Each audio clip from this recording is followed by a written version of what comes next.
to all of you for the first day of WAC, the Raza Biennale of Asian Poetry.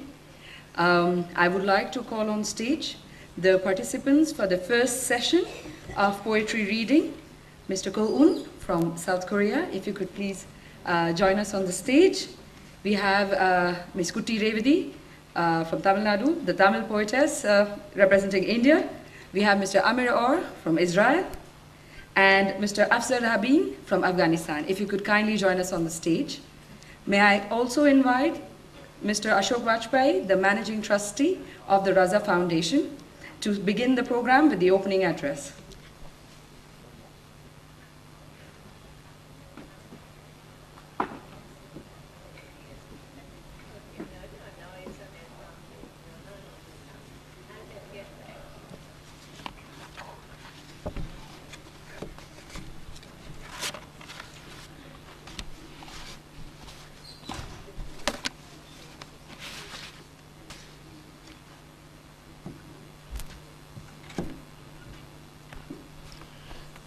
Friends, before we start the proceedings, there has been a very big terrorist attack in Pulwama in which many Indian soldiers have died. So we will observe a minute's silence to pay homage to these martyrs and to offer our sympathies and condolences to the families and friends. Well, friends, on behalf of the Raza Foundation and the India International Center, we welcome this afternoon to the opening session of the Raza Biennale of Asian Poetry. Syed Haider Raza was a great Indian painter who cared more for others than for himself. And he left a big estate to this foundation, of which I am the managing trustee,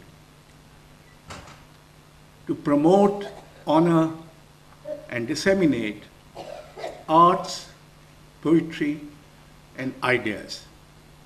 Raza was particularly fond of poetry, and therefore, in his memory, we started a biennale. So the first biennale, after his death in 2016, in 2017, was devoted to Indian poetry. This is the second biennale devoted to Asian poetry.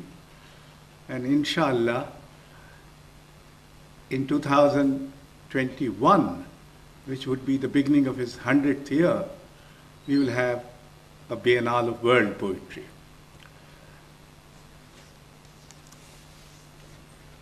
Well, welcome to an Asia of many tongues, many poetics, many images and resonances.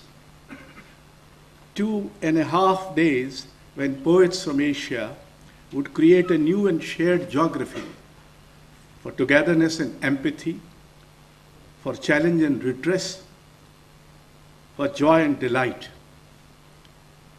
Poetry celebrates life for a while. No, poetry celebrates life. For a while, we hope life would celebrate poetry here. Our times are being described as post-truth or fact-free times. One of the major forms of resistance to and defiance of this massive and global trampling of truth, justice, dignity, and memory, we believe, is poetry. It can be reasonably asserted that in these times when there is a growing dominance of untruth, falsehood, amnesia, and injustice globally almost, poetry still roots itself in truth and justice, in human dignity and possibility, in memory and imagination. It dares to speak, embody, and insist on truth and justice in our troubled times. Since the beginning of the 20th century, the concept of Asian poetry seemed to have taken roots in many different languages across. Asia.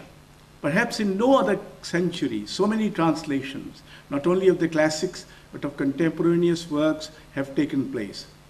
This has radically changed the poetic scene, bringing about far-reaching transformation in the geography of influences and interactions.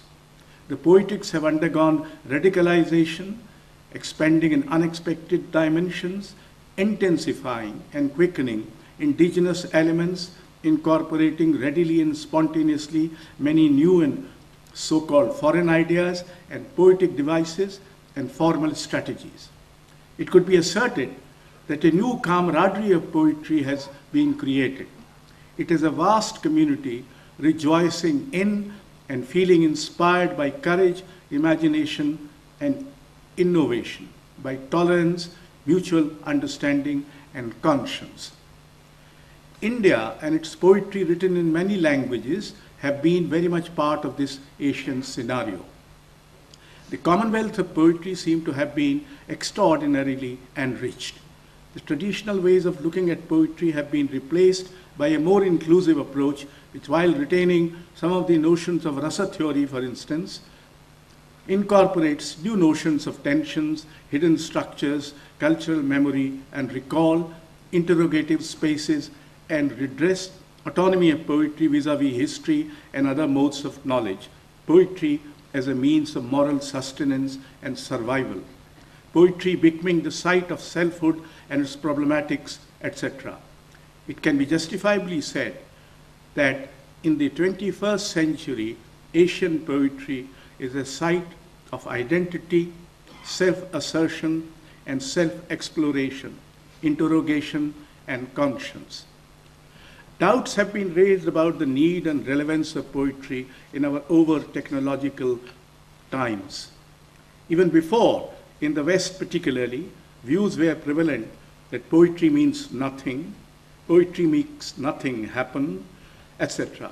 But all over the world, in all languages, the poetic impulse remains active and vibrant, producing poetry of immense vitality, enriching plurality, and deep human insights. More and more poetry is being written, published, discussed, and translated than ever before. The poetic remains a vital component of the human, and its articulations and assertion has not weakened nor have been pushed to the margins.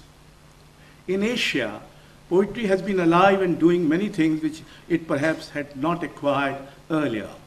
In Alving Pong, it tries to lay claim to the tongues of the trees, roots, the provenance of trees, while through Emiko Mayashita, it rinses the leaves, the leftovers of green caterpillars.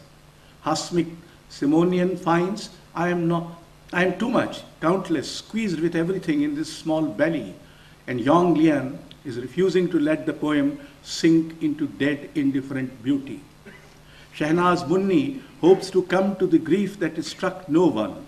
Sawai notices life is driving like a train, tents on the left, buildings on the right, waters on the left, earth on the right.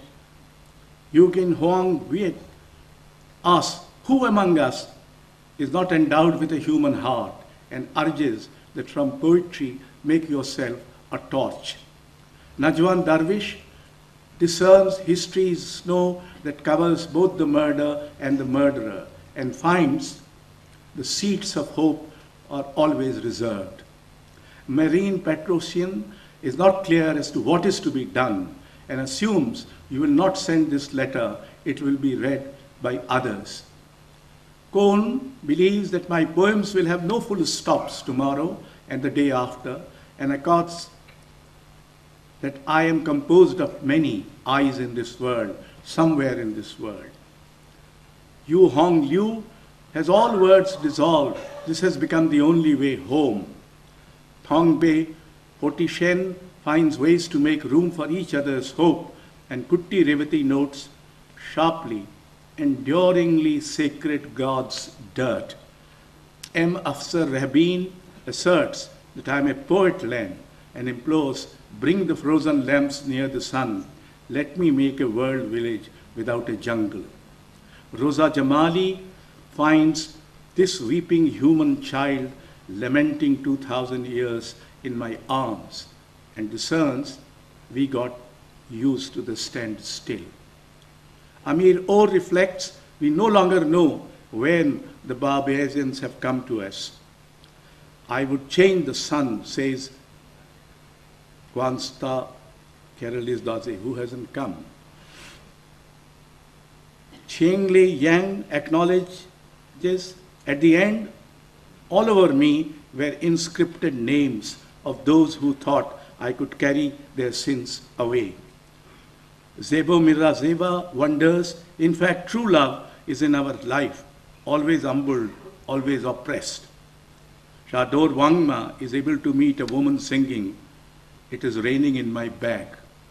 For K. Sachidanandan, a tree is a dictionary of leaves. My branches fill with poems the history of clouds. Noman Shok warns, hold tight, each one of you, snake tails of your own country, religion, convictions. In Udayan Vajpayee, from somewhere far away, Mother's presence gathers close around me, spreads over my soul like a shadow. And Sitanshu Yashachand looks for secret meanings of the night. Asad Zaidi feels better to live a refugee in some strange land than without hope at home. And Kaushiki Das Gupta discovers epics are written stories of mourning. Freedom is a key concept for poetry. It asserts and explores it. It seeks it against all constraints. Its quest for freedom is a quest which is almost for all human freedoms. It can be reasonably argued that poetry is a permanent, indestructible site for freedom. In our times, as in many times earlier, freedom is in jeopardy, and poetry becomes inevitably a struggle for freedom. Freedom was also liberation from the strongholds of blind faiths, parochial ideologies, hatred of others, violence, etc. Freedom achieves its validity, indeed inner truth, by allowing space for and giving dignity to dissent. In times as ours, when mass structures of power dominate, poetry deeply rooted in freedom is also, because of the pressing circumstances, dissent. There are many claimants to truth, many pretenders as well. Politics, religion, science, technology, ideologies, media, etc. all claim to possess truth, many a time aggressively, exclusively stubborn, and any of these truths tend to create regimes of exclusivity, unquestionability, and mindless following. Poetry, on the other hand, while daring to speak truth in spite of adversities, makes it participative and refuses to create any regime. Its truth is participative. It reaches completeness, if at all, when the readers, the others, add some truth of their own to the poetic truth. Our times are marked by a global seep of untruth and lies. Engulfed by them, one may lose faith in truth, as also in the need for it. Poetry of our times is insisting that truth must be spoken, articulated, and asserted. Poets invariably have begun to be a non-violent brigade of truth speakers, taking immense personal risks. A lot of poetry these days is taking place in circumstances of mindless and often murderous violence. Since poetry demolishes all dichotomies between us and them, re-energizing our basic humanness, it is often pitched against such violence. Violence could be of arms and war, of ideas and perceptions, of politics, religions, media, etc. It's a complex matter and cannot be resisted without inviting personal harm or emotional damage. Poetry is in our times a genre incredibly pluralistic of non-violence. Poetry acknowledges its limitation. Life is larger, reality bigger than poetry. And equally, there are many different ways of looking at the world. Poetry could only be one of them. And even there in poetry, there'll be different ways of looking at the world, reality, and language. Poetry today takes place in an environment in which language is being devalued, made flat and uniform, a version of utter banality. Poetry endeavors to keep language alive in its intensity, moral vigor, and emotional precision and strength, in all its warm plural humanness. It is either language lit up by life or life lit up with language.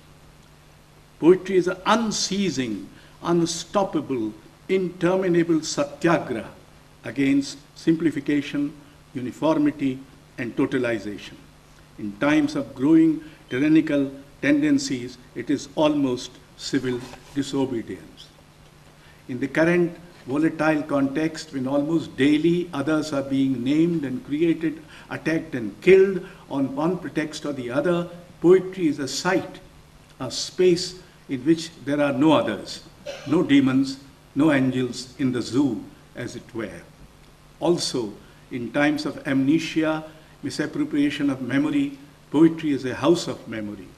It does not allow us and itself to forget that there is a vast, beautiful, rich, intense plurality of life beyond politics, social reality, religions, and media. Rabindranath Tagore famously said that even a small candle lights the world. Here we have many candles, some on the stage, some in the auditorium. A torch of poetry which would light a lot of our own world for us, a light that we sorely need in these darkening times. Thank you. We have prepared, sometimes clumsily, but most of the times, we hope competently, a set of books for each one of the participating poets. So this set of, as you see, sitting on the tables, or whatever they're called, this is a set of 26 books, small books, each one containing poems, one in the original language and the English versions. The Hindi versions will be published as a separate book later. It is not yet ready. You see, India is a 11th hour country in the sense that things keep on happening and we have no idea whether the books will arrive. About half an hour ago, it was not very clear whether 5 sets have luckily arrived, and I'll request our poet friends, which is Ko Un, Kutti Revati, Amir Or, and Afsar Rahabeen, to kindly release these books. Each of the poets will get copies of these sets of these books later. So there will be, you should not feel deprived of the set because you'll get it before you leave, we hope.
Now move on to the poetry session.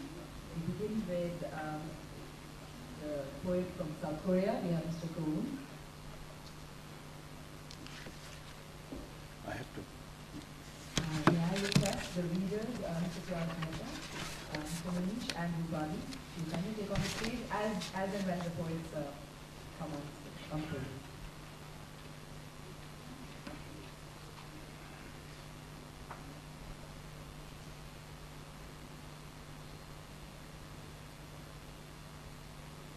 Well,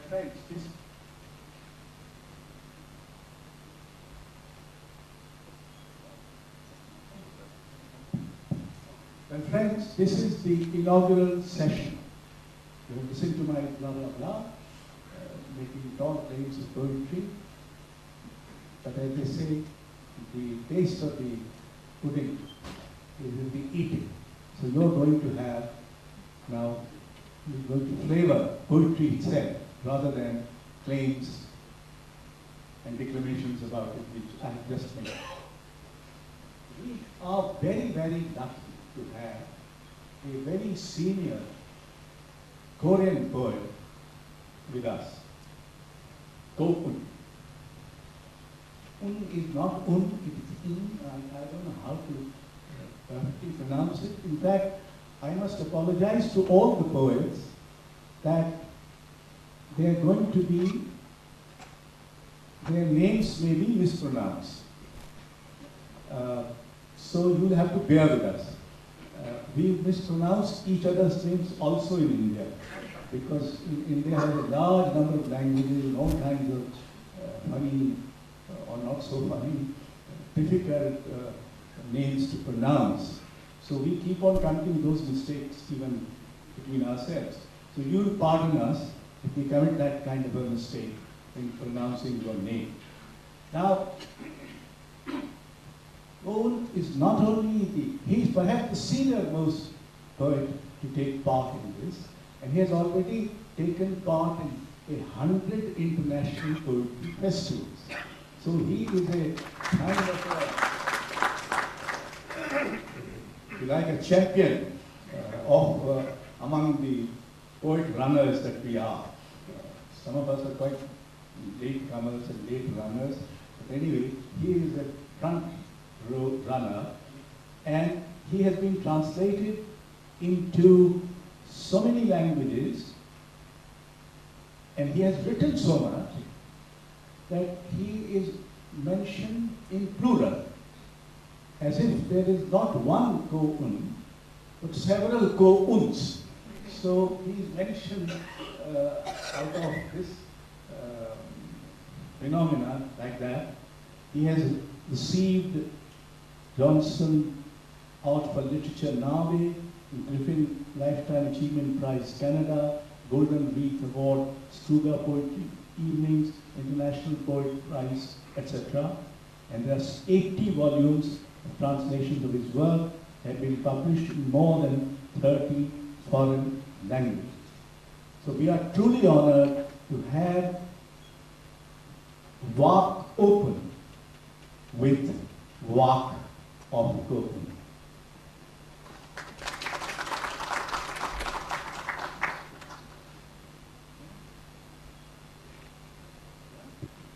(30년) 전 가고 싶은 곳이 있었습니다. 100만 분의 1 세계에 있던 모든 곳에 내가 가 있었습니다. 20년 전 꼭 가고 싶은 곳이 있었습니다.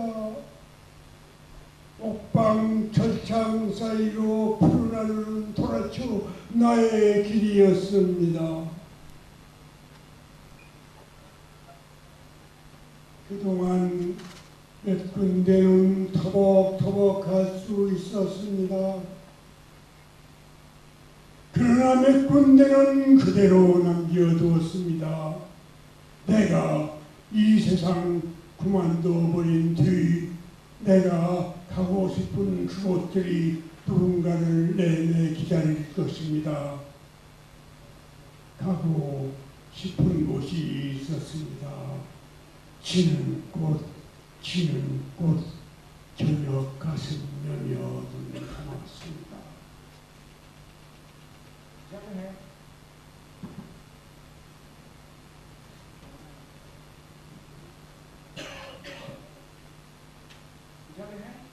जहां मैं जाना चाहता हूं। 30 साल पहले बहुत सारी जगहें थी जहां मैं जाना चाहता था। मैं हर कहीं था मानचित्र में, 10 लाख बटा 1 के पैमाने पर। 20 साल पहले मेरे पास वो सारी जगहें थी जहां मैं वास्तव में जाना चाहता था। वह नीला आकाश जो मुझ तक लौटता था, मेरी जेल की खिड़कियों की सलाखों सी मेरी सड़क थी। तब से मैं जा पाया हूँ यहाँ वहाँ, लेकिन मैंने रख छोड़ी हैं कुछ जगहें अलग। जब मैं छोड़ दूंगा यह दुनिया, वह जगहें जहाँ मैं जाना चाहता हूँ वह इंतज़ार करती रहेंगी किसी के आने का। मेरे पास कुछ जगहें थी जहाँ मैं जाना चाहता था। जब झड़ जाते थे फूल, जब वह गिर जाते थे एक शाम, मैं उठ खड़ा होता था, बंद कर लेता था अपनी आँख।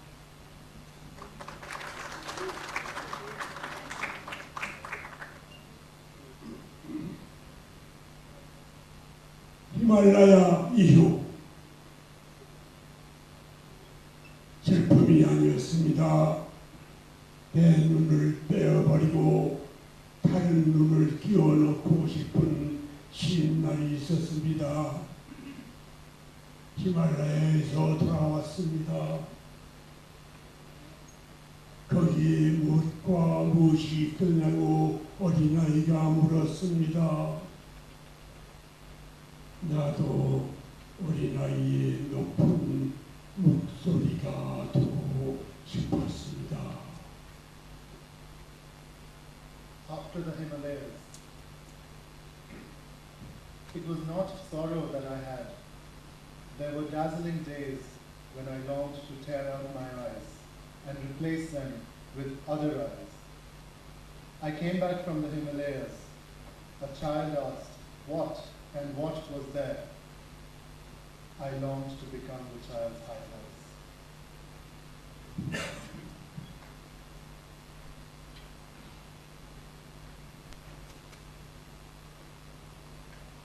어느 전기 있을 수도 있고 없을 수도 있는 한 삶의 나비로 태어났다. 빛 앞에서 아주 작은 눈이 떴다. 어둠 속에서 아주 얇은 날개가 돋았다.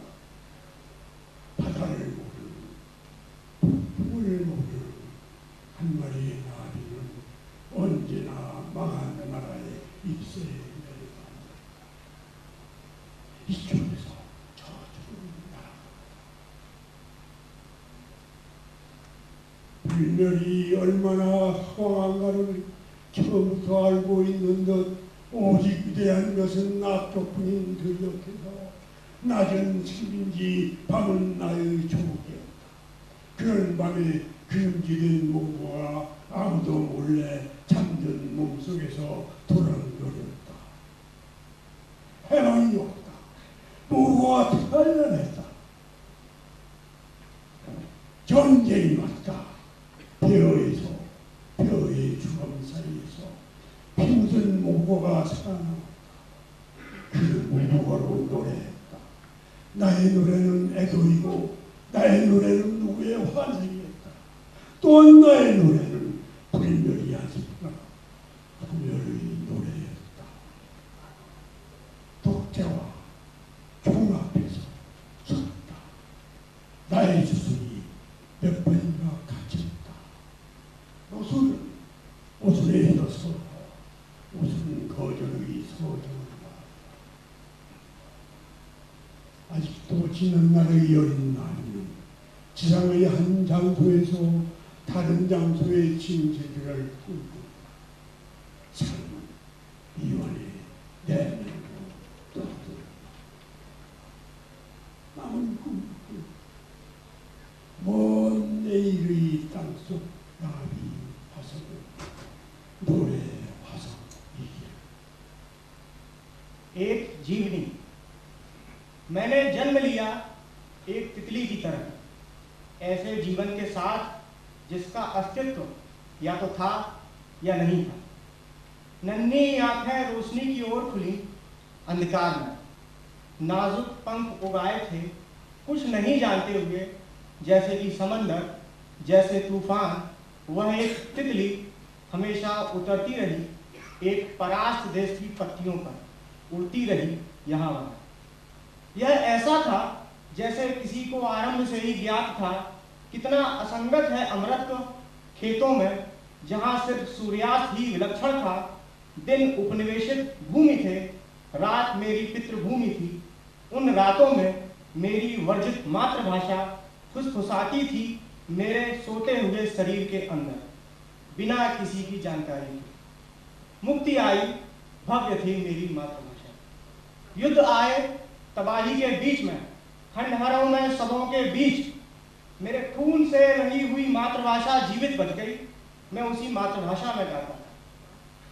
मेरे गीत एक विलाप थे, मेरा गीत किसी का पुनर्जीवन था, और मेरा गीत था विलुप्ति का गीत, अमृत का नहीं। मैं खड़ा था तानाशाही और बंदूकों के बीच में। मेरे मंत्र कई बार बनाए गए थे बंदी। अंतर्विरोध ने जन्म दिया था अंतर्विरोध की कथाओं को। फिर भी वह कुछ दिनों की नन्ही तितली धरती की एक जगह पर सपना देख रही है, दूसरी जगह के सचता एक सपना शेष रहता है। जमीन के नीचे दबा तितली का जीवाश्म सुदूर भविष्य में बन जाए एक जीवाश्म भी।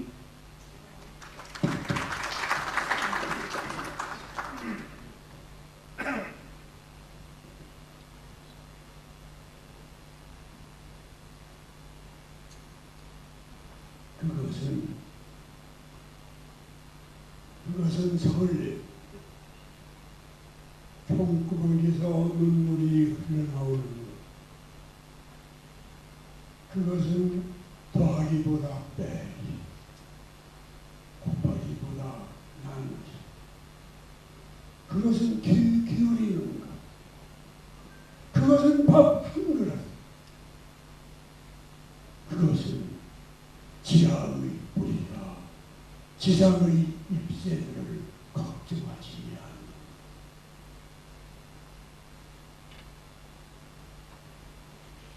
그것은 누구의 어린 피.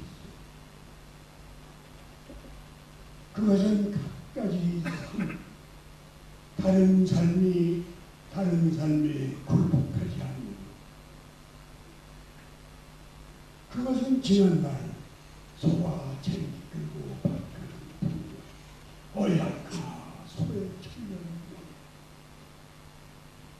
그것은 아버지가 아들보다 먼저 죽는. 그것은 그것은 누구의 피가 누구의 피를 태워주는 것.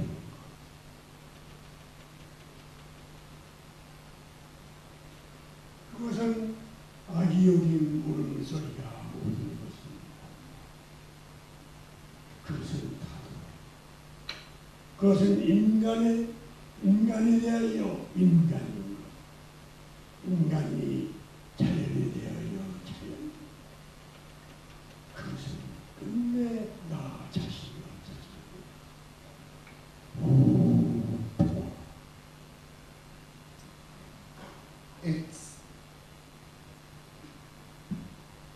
It's a heart throbbing, tears dripping from the muzzle of a gun. It's subtracting rather than adding up, dividing rather than multiplying. It's listening. It's a bowl of rice. It's underground roots, not having to worry about the leaves up above. It's someone's childish fluting. It's every kind of life, each individual life, not subject to other lives. It's the sight of harnessed oxen plowing fields in days gone by. Alas, oxen's millennial yokes. It's a father dying ahead of his son. It's a mother's tongue. It's one person's blood warming another person's blood. It's a mother for whom her baby's crying is all. It's an archipelago. It's a person being a human for another human being, a person being nature for nature. It's myself being finally abolished. Ah, peace.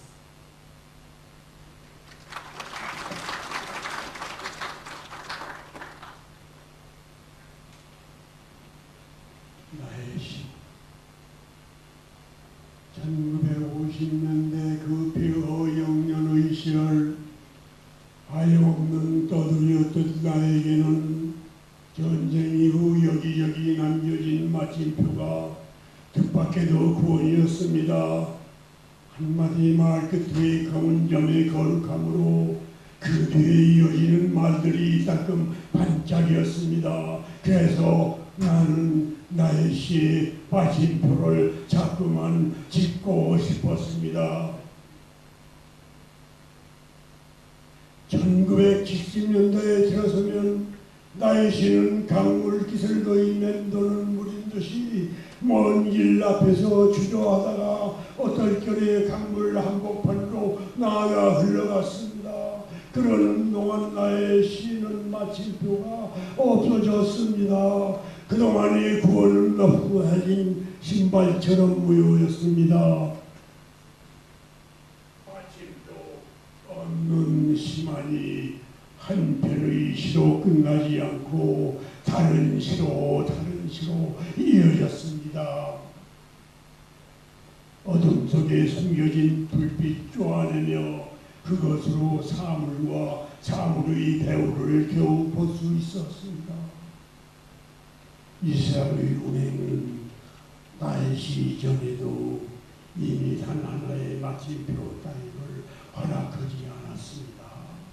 이에 따라 마침표 없는 나의 시야말로 어쩔 수 없이 운행이었습니다. 어쩔 수 없는 유효의 힘을 알았습니다. 그것 밖에는 모든 자랑은 착각이었습니다. 그리하여 나의 시가 날마다 떼지어 날아오르는 새대로 떼지어 내려앉는 새대로 다른 시인들의 시들이 되는 날인 것을 꿈꾸었습니다. 오, 새벽의 푸른 참 얼마나 숨찬 음악입니까.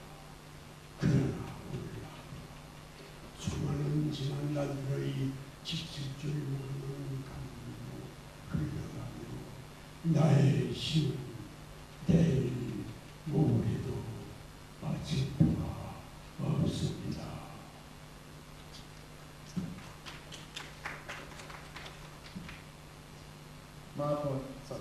My poems.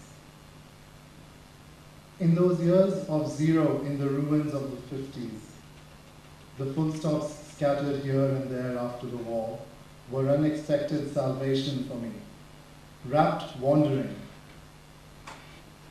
Because of the sacredness of the black dot after a word, the words that followed sometimes shone.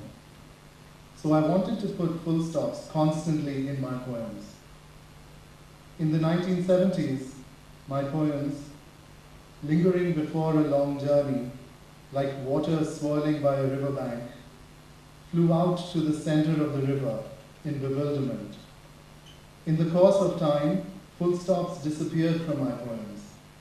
The salvation I had found, like a fully worn-out shoe, becoming null. Poems without full stops did not end as individual poems, but flowed on to other poems. Pecking at the light hidden from darkness, I could barely see with it things and beyond them. The world's movement allowed one full stop before my poems. Consequently, my poems without full stops could be nothing but movements. That is what I learned. Apart from that, all perception was illusion. So I dreamed of the days when my poems would become other poets' poems, like flocks of birds flying up, like flocks of birds landing. Ah, what a range of breathtaking moment the blue light at dawn is. But today, But today flows as a river, knowing no fatigue, with endless previous days.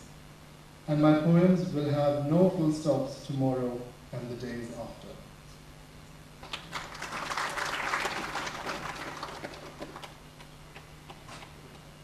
날아가는 법, 소리밤 가는 기러기 무들 울음소리 수비의 울음소리 앞서거니 뒤서거니 소리밤 자정 저쪽 함께 가는 기러기 한 분 지쳐 날개 접으려 할 때 날개 접고 그는 떨어져 버리려 할 때 안돼 하고 함께 가는 두 분은 양쪽에서 접힌 날개 겹고 뒤서거니 앞서거니 그 멀어온 기억을 이어가는 것과 가는 동안 다시 살아난 기억이 날개 일으켜 태어나는 선빵 홀 새벽들 벌써 저마치 아니 그 기억이 가다가 일제히 빙글 장을 빙글 신경을 고점에 내려앉아 고운이 성격에 번갈아가며 한 번씩 눈뜨고 살펴 잠든 분을 지켜내는 것 봐. 10번도 많지 한두 번쯤 나나 자네나 언제 이래왔던가.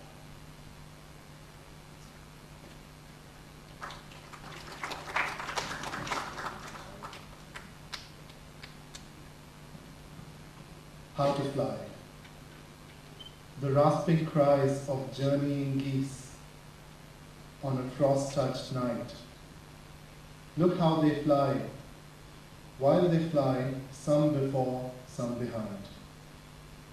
Far beyond midnight, one frost-touched night, when one of them, quite worn out, is about to fold its wings. Fold its wings and fall to its death. Two of the others, don't. Hold the folded wings up on either side and pursue their distant migration, some before, some behind. And as they head on, the reviving goose spreads its wings, fresh again like a newborn, and all together they fly far, far away, whispering between themselves as dawn breaks after frost-touched night. And look how, when those migrating geese land, all together on the empty fields of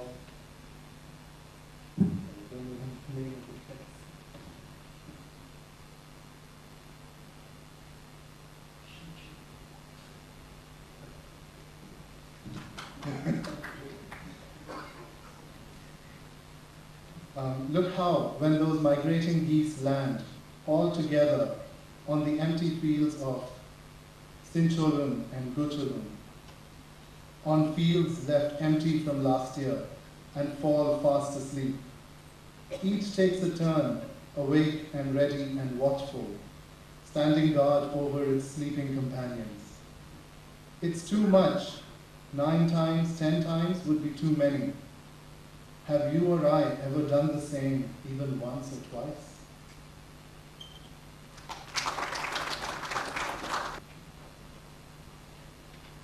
그신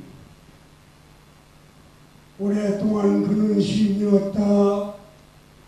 어린이들도 아나들도 그를 시인이라고 불렀다.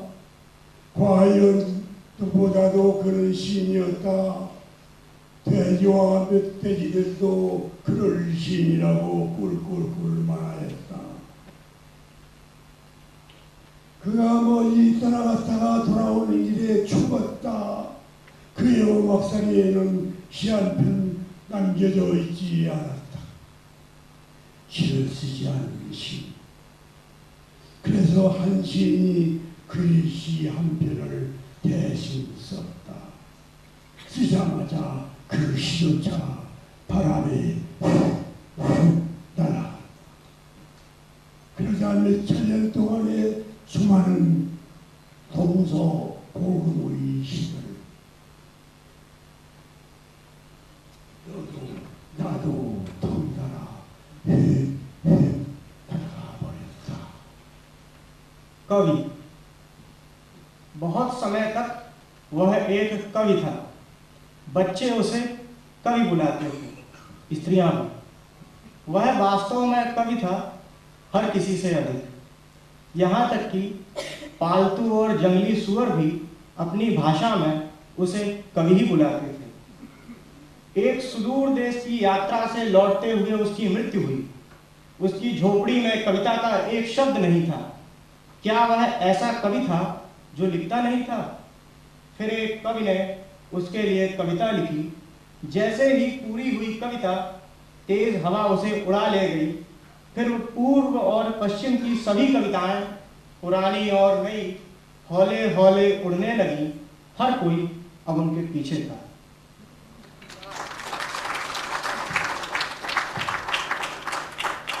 Well, thanks. Before I invite the next poet, may I invite Pramila Ghosh to receive on behalf. Oh, Kapila ji is here, so I'll walk up to her and present a set of books that we have published. She is the life trustee and a very eminent scholar. So give me a minute, I'll go and present it to her and come back.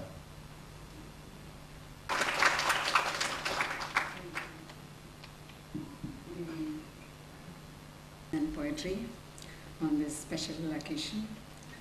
Thanks to Raza Foundation and organizers and Mr. Ashok Vajpayee.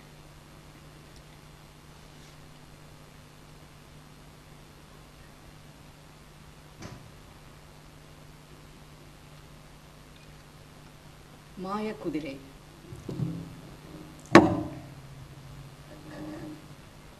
நண்பனுக்கு உடல் என்பது காட்சி பொருள். தொடரும் ஒரு புதிர் தங்கைக்கு. அம்மாவுக்கு அது நிரந்தர புனிதம், கடவுளின் அழுக்கு. அப்பாவுக்கு பாதுகாத்து சேமிக்க வேண்டிய நாணயம். ஊர்க்குளத்தில் உடலை கொத்தும் மீன்களிடம் சிக்கிக்கொண்ட போது திறந்து கொண்டது என் உடல். உறுப்பை அவை திருடிச் சென்று தாமரையின் இலைகளில் உருட்டி உருட்டி விளையாடின, வைரக்குமிழ் என்றன. பாட்டி சொல்லியிருக்கிறாள், உடல் அவளுக்கு அணிகலன் என்று. புலிக்கு அதன் உடலைய கானகம். என்னுடைய மழலைக்கு அது ஓர் அணையாத சூரியன். காதலனுக்கு தாமரைகள் பூக்கும் தடாகம். எனக்கு என் யாக்கை நான் ஏறிக்கொண்ட மாயக்குதிரை. எந்த உறுப்பிலும் என் சுயம் இறுக்கி பூட்டப்படாமல் நிதம் தோன்றும் உணர்வு புரவி ஏறி விடுதலை காணும். எனக்கு என் யாக்கை நான் ஏறிக்கொண்ட மாயக்குதிரை. பறந்து போன உறுப்புகளை பறந்து கொணர எனக்கு என் யாக்கை நான் ஏறிக்கொண்ட மாயக்குதிரை. பெண்ணும் இல்லை ஆணும் இல்லை, பெண்ணிலும் இல்லை ஆணிலும் இல்லை, நான் வளர்க்கும் மாயக்குதிரை. A spectral horse. The body for my friend is a kind of exhibit, a riddle without end for my sister. For my mother, it's enduringly sacred God's dirt. For my father, an asset to be protected and conserved. In the village pond, entangled among the fish nibbling my body. That was when it opened by itself, my body. They stole my innards and on lotus leaves rolled and played with them, calling them diamond dew bubbles. I have heard Grandma say that the body for her was an ornament. For the tiger, the body itself is wilderness. For my child, it's a never-setting sun. To the lover, a lake where the lotuses bloom. For me, my form is a spectral horse I straddle. Myself isn't locked up in any of my organs. On the horse of everyday feeling, I see freedom. For me, my form is a spectral horse I straddle, to bring the flown away organs flying back. For me, my form is a spectral horse I straddle, not female, not male, Not in woman, not in man, is the spectral horse I tend. And it was translated by poet Vivek Narayan. Thanks, Rupali.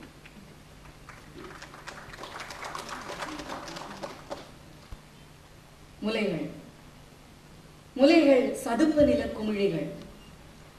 பருவத்தின் வரப்புகளில் மெல்ல அவை பொங்கி மலர்வதை அதிசயித்து காத்தேன். எவரோடும் ஏதும் பேசாமல் என்னோடே எப்போதும் பாடுகின்றன விம்மலை, காதலை, போதையை. மாறிடும் பருவங்களின் நாற்றங்கால்களில் கிளர்ச்சியூட்ட அவை மறந்ததில்லை. தவத்தில் திமிரிய பாவனையையும் காமச் சுண்டுதலில் இசையின் ஒருமையையும் கொண்டெழுகின்றன. ஆலிங்கன பிழிதலில் அன்பையும் சிசு கண்ட அதிர்வில் குருதியின் பாலையும் சாரெடுக்கின்றன. ஒரு நிறைவேறாத காதலில் துடைத்தகற்ற முடியாத இரு கண்ணீர் துளிகளாய் தேங்கி தழும்புகின்றன. Breasts are bubbles rising from mushrooms as they gently swelled and blossomed at due season at time's edge. I watched over them in amazement. Never speaking to anyone else, they are with me always, singing of quiet sorrow, of love, of ecstasy. They have never forgotten to enthuse the seedbeds of all my changing seasons. At times of penance, they struggle and strain, and at the thirst and pull of lust, like the proud ascent of music, they stand erect. From the press of an embrace, they distill love. From the shock of childbirth, milk flowing from that. Like two teardrops which cannot be wiped away, when love is thwarted, they fill and they overflow. And that was translated by Lakshmi Mohan.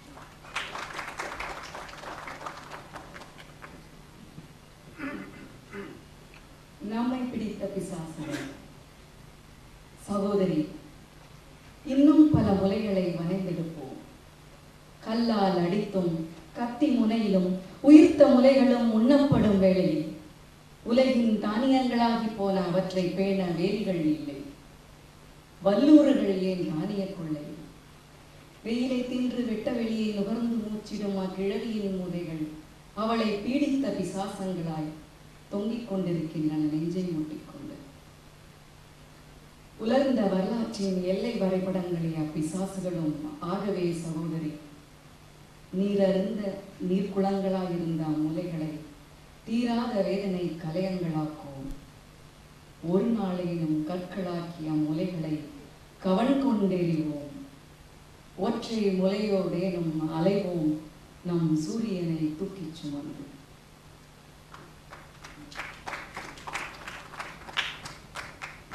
The vines that fetter us, sister, still many more breasts for us to mold as if from clay. In this era when living breasts are bitten by stones or by the tips of knives, they are like the grain that feeds our world, but no fences to protect them. And why are birds of prey rooting in those silos, eating sunshine, straining to draw breath from an arid field? That old woman's breasts, vines that fetter her, hanging low, knocking against the chest and dried up history in the borders on maps. Not unlike those vines, that's why, sister, breasts like freshwater ponds to drink deep from. Let's not make them vessels of unending misery. For a day at least, let's make those breast stones to use in slings. Let's wander with a solitary breast and carry a sun above us.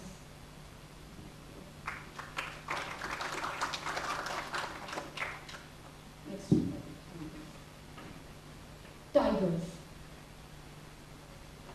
I, a male tiger, you, a tigress, and with love's coarse mouth ripping, cupping, sharp nails impressing the skin, clasping, scratching. To one another we'll reveal the depth of our power. The tender leaves of your eyes, the forest will show them hiding. I'll give you my body, invisible, in the firmness of the trees, and in the nights when we join together, the desire I had kept until then, hidden until then for you, will screech and squall from my throat.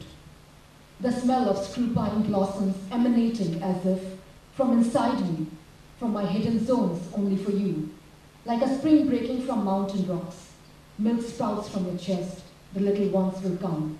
Mouths clinging, neglecting love, I'll lie there. And when you're no longer able to hunt me, I'll come back to caress you.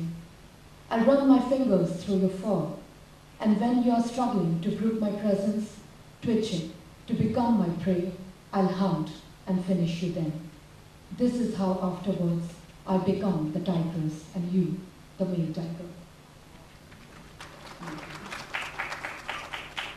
நீ பெண் புலியாம் அன்பை கொடும்பாயால் கவியும் கூர்நகங்கள் உடல் பதிய பிடித்து பிராண்டியும் வலிமையின் நாணங்களை ஒருவருக்கொருவர் காட்டிக்கொள்வோம்.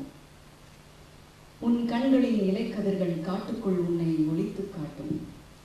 என் உடலை மரங்களின் திடங்களில் நான் தொலைத்து காட்டுவேன். இரவுகளில் நாம் புணரும் போது உனக்காக அதுவரை ஒளித்து வைத்திருக்கும் காமம் கூவி ஆர்ப்பரிக்கும் என் தொண்டையிலிருந்து. தாழம்பூ மனம் வீசும் என் உறுப்புகளின் மறைவிடங்கள் உனக்கானவை. பாறைகளில் வடியும் சுனைகளைப் போன்று உன் மார்பில் வடியும் பால் சுரப்பை குட்டிகள் கவ்வி கிடக்க நான் அங்கே உன் அன்பை புறக்கணித்து கிடப்பேன். நீ என்னை வேட்டையாட முடியாத போது நான் உன்னை கோதிக் கொடுப்பேன். என் இருப்பை செரிக்க முடியாத நீ திணறுகையில் நீ என் இரையாக துடிப்பாய். உன்னை வேட்டையாடி தீர்ப்பேன் நான். இப்படித்தான் பின் நான் பெண் புலியானதும் நீ ஆண் புலியானதும். Thanks, Rupali. That was wonderful.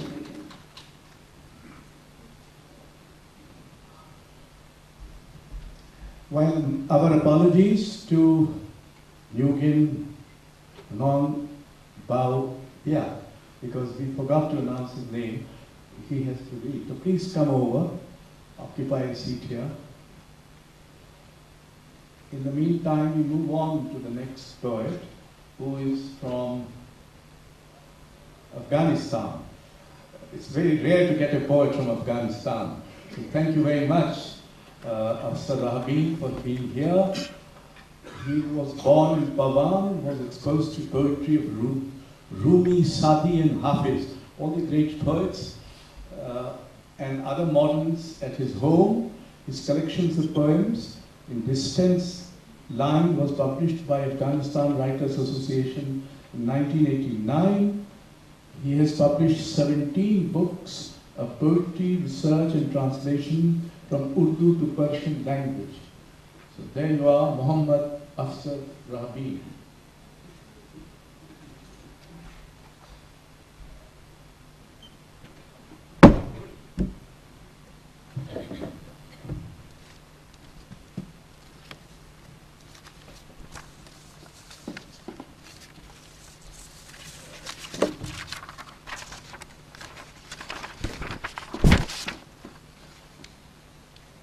Good afternoon, everyone.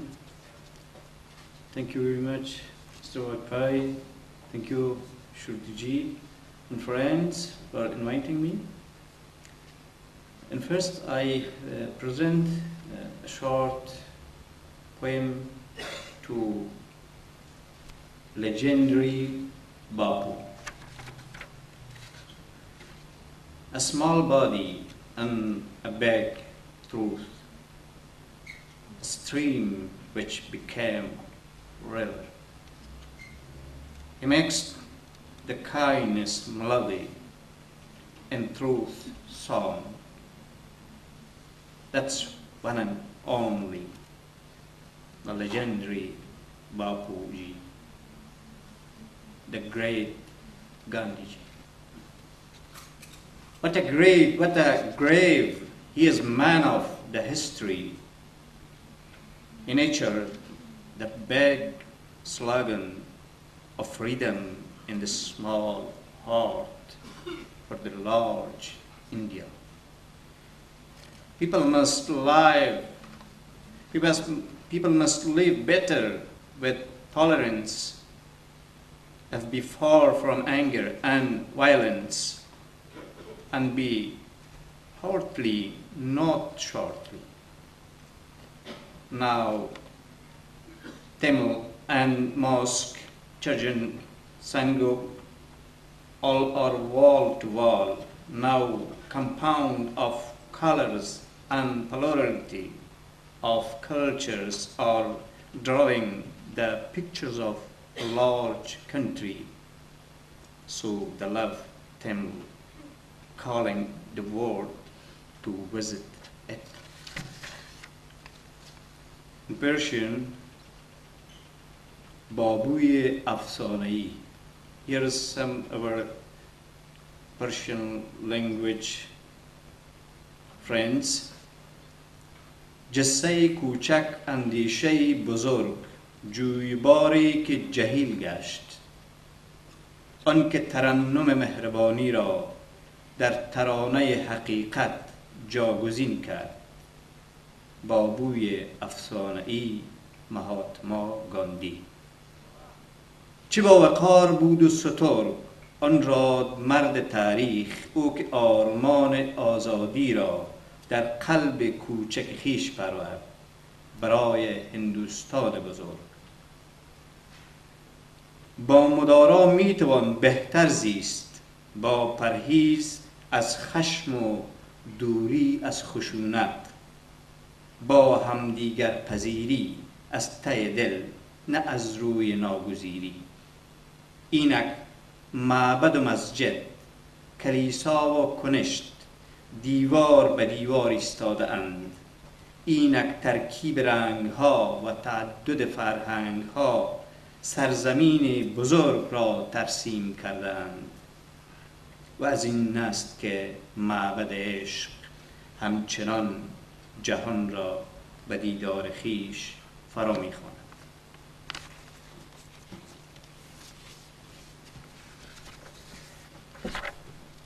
The second poem is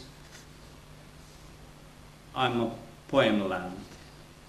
من سرزمین شعر. سالها پیش از امروز تاریخ 5000 سالگیم را جشن گرفت. من سرزمین پسته و بادامم و کاج آزادی در سینه ام تا خورشید قد می کشد. بیگمان شما مرا از یاد نبرده اید و تاریخ نیز درخششم را بر پیشانی خود به یاد دارد. من هنوز صدای عبور کاروانهای ابریشم را بر سینه سالمند گنهارا احساس می کنم. من هنوز از در و بام هندوکش صدای گامهای خسته اسکندر را می شنوم. من صدای گامهای آشوکا را در ویرانه های بگرام به یاد دارم و همگام با کنیشکای بزرگ به سند و گنگا سر می زنم. من رسم الخط خود را بر رواقهای تاج محل باز می خوانم. من هنوز صفحه برایدن و مکناتن را باز می کنم و بر گرموف صدا می زنم. من شرق و غرب را برای همسویی صدا می زنم. بیا با من. بیا و این سوتر را نگاه کن. چشتی و هجویری از پشت دیوار سده ها مرا به سوی خیش فرا می خوانند. این سوتر من خود را در سروده های خسرو و غالب باز می جویم و در کابلی والای تگور. من فروپاشی قامت بلند بودا را فریاد می کنم و سرود خونین فرزندانم را که هنوز بر دامان سیاه جنگ می ریزد. من اسلام را از زبان سنایی دوست دارم. من اسلام را از زبان مولوی دوست دارم، زیرا به تعبیر شعر فرزندان آدم و حوا همه شهروندان عشیره عشقند. من هرگز خزانه تریاک و پناهگاه تروریسم را نمیخواهم. میخواهم برای جهان کشمش و انار صادر کنم تا جهانیان مزه شعر و بوی شرابم را خوب حس کنند. من میخواهم همه میوه های خود را با جهانیان قسمت کنم، اما نمیخواهم دیگران برای من گلوله و بارود تحفه بفرستند. من به گفتگوی تمدن‌ها باور دارم.